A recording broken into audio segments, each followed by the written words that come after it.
This is John Colo with DiscountJuicers.com. They have another exciting episode for you, and this is going to be a fun one at that. I was never able to make a video like this before because right now I'm actually not in my house. I'm staying at a friend's place, but this is a perfect opportunity actually to make a video for you guys to share the top 3 tips on how to most effectively clean your juicer, because we have an excellent example of maybe somebody that does not follow these tips, but that's alright. We're going to get them set straight with this video. So the first step when juicing and making your own fresh vegetable juice is to make cleanup as easy as possible. Now they've done that here by a couple methods. Number one, they've actually have a little cutting board here on the table that's going to catch any drips so they can easily wipe it up.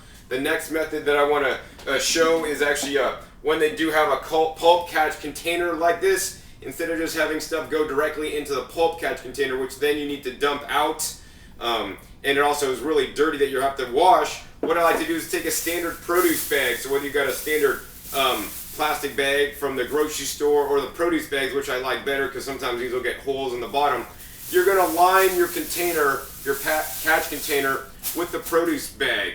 This way all the pulp is contained within there, and it's going to make one less thing for you to clean at the end. The next really big tip for cleaning your juicer is to, and this is like the most important one overall, is to clean your juicer right after you're done. You do not want to let the juice or the pulp sit in the juicer for any significant amount of time after you make the juice. Now why is that? Well, let me go ahead and show you. So what we have here today is the Jack LaLanne juicer, and we're going to go ahead and take this guy apart. Now the Jack LaLanne is a centrifugal ejection style juicer, and actually it's a fairly good juice. The only big issue I have with it is it has a short warranty, and the replacement parts can get a little bit expensive because the warranty is not going to cover parts outside the warranty. With many juicers, DiscountJuicers.com offers, even in the same price range, they offer a 10-year warranty, so you're guaranteed a juicer that's going to work for the next, say, 10 years, and most of the juicers we offer even have like a 5-year warranty. But I recommend getting a juicer with a nice long warranty. That means you're just going to have to buy a juicer once instead of having to keep rebuying them year after year if the one that you buy does have a short warranty and does break. So we're going to go ahead and take this guy apart. And you can see in here, this juicer's been sitting here, I don't know, for a couple hours, maybe unclean like this. And all the pulp gets in there. Now, when the pulp gets in there in your juice, and that's pretty cool because it's still pretty wet, but once it's been sitting in here, it actually cakes on, and all the carotenoids and the chlorophyll and the color and the pigments from the vegetables kind of get set into the plastic, which looks unsightly, but it's not really a big issue.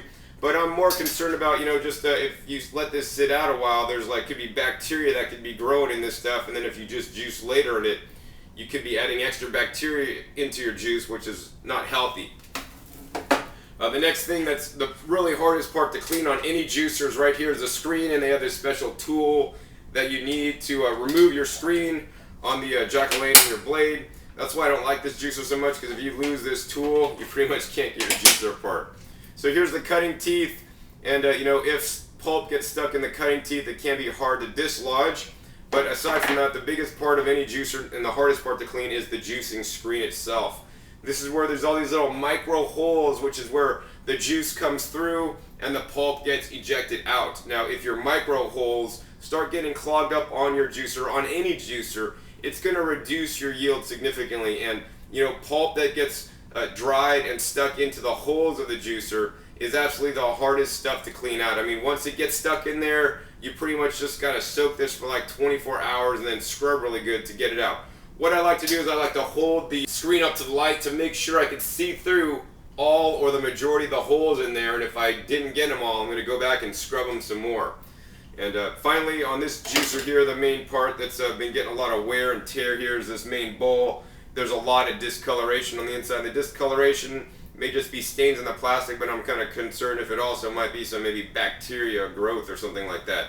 So this would be minimized if you clean it right after you use it. So most important thing, clean your juicer right after you use it. I know some of you guys might be busy, and if you got to run out to work and you're late to work, at minimum, and I still recommend cleaning it right after you use it, at minimum just soak it in a tub of water with some soap. At least that'll make it a lot easier to clean later when you get home instead of just keeping it dry.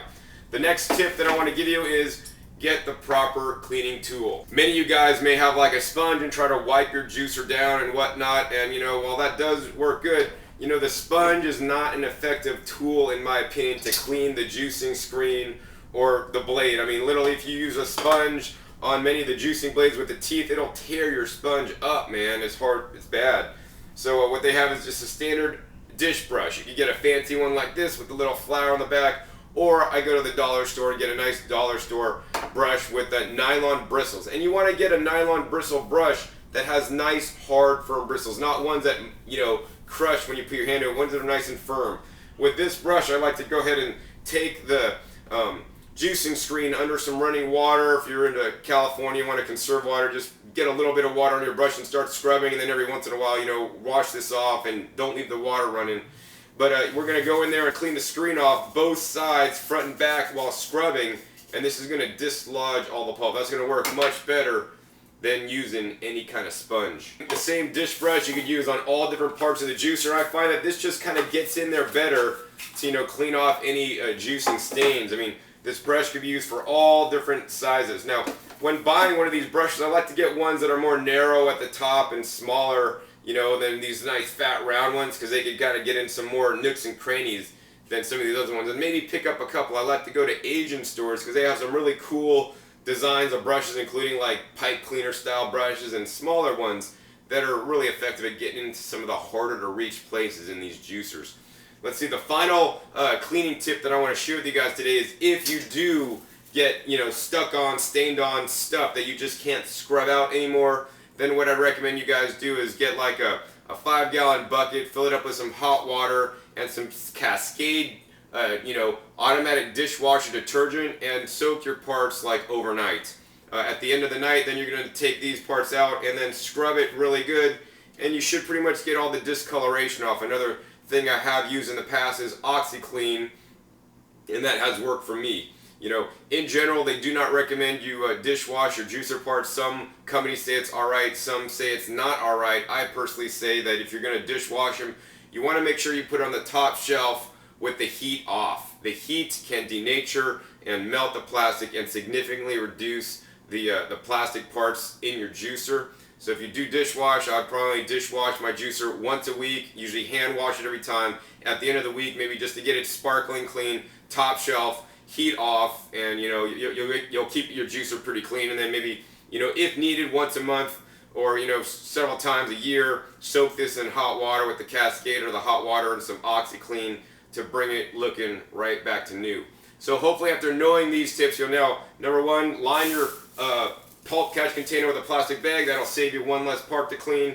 You're going to get a nice brush, clean it right after you're done using it for the easiest way to clean it. And if you do want it looking like new, you can dishwash it maybe once a week, top shelf, if the company says that your juicer is dishwasher safe. And then finally soak it in some hot water and some Cascade or some OxyClean to get it back to looking like new. One of the biggest factors when selecting a juicer is to get a juicer that's easy to clean. There's many different juicers on the market, and some are harder to clean, some are easier to clean. I have videos that show, in many cases, all the different parts you need to clean in juicing. Pretty much the easiest to clean juicer, in my opinion, is the juicer with the smallest amount of screen area. The screen area by far is the hardest part to clean on any juicer, and so that juicer would be the Omega 8004 or Omega 8006. Smallest screen area, and that juicer takes me under 2 minutes to clean.